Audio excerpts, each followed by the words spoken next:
श्री रामभद्र जी यह भगवान श्री राम के परम भक्त थे। चातुर्मास में व्रत के लिए आप एक स्थान पर ठहरे। वहां आपके सत उपदेशों को सुनने के लिए बहुत बड़ी भीड़ एकत्रित हुई। वर्ष ऋतु के बीत जाने पर आप वहां से चलने के लिए तैयार हो गए, क्योंकि भीड़ भाड़ और प्रतिष्ठा आपको अच्छी नहीं लगती थी। भगवान ने स्वप्न दिया कि वर्षा के बाद शरद ऋतु में भी यही निवास करो और अपने उपदेशों से लोगों में भक्ति का प्रचार करो। आपने स्वप्न आदेश का उल्लंघन कर दिया, उसे केवल अपने मन का विकार माना, भगवत आदेश नहीं माना और आश्विन शुक्ल दशमी भी नहीं आने दी। प्रतिपदा को ही चल दिए। मार्ग में एक नदी मिली।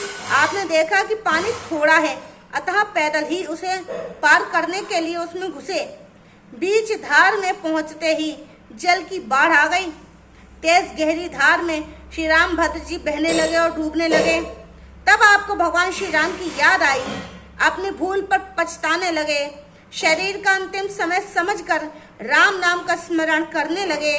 तब श्री राम ने झट से हाथ पकड़ लिया और बड़ी मधुर वाणी से बोले, तुमने मेरी आज्ञा को छोड़ा, अब मैं तुमको नदी के जल में छोड़ रहा हूँ।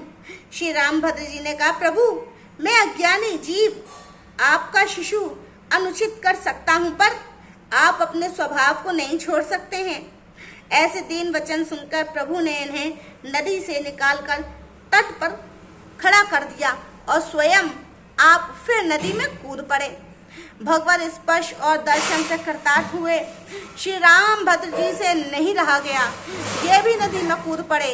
हंसकर प्रभु ने इन्हें फिर निकाला और अपने दर्शनों से इनके मनोरथ को पूर्ण किया। प्रेम मग्न होकर आप पुनः उसी स्थान पर आ गए। सुनकर लोगों की भीड़ उमड़ पड़ी और आपने स्वप्नादेश और भगवत कृपा का वर्णन करके सभी के मन में भक्ति भाव भर दिया।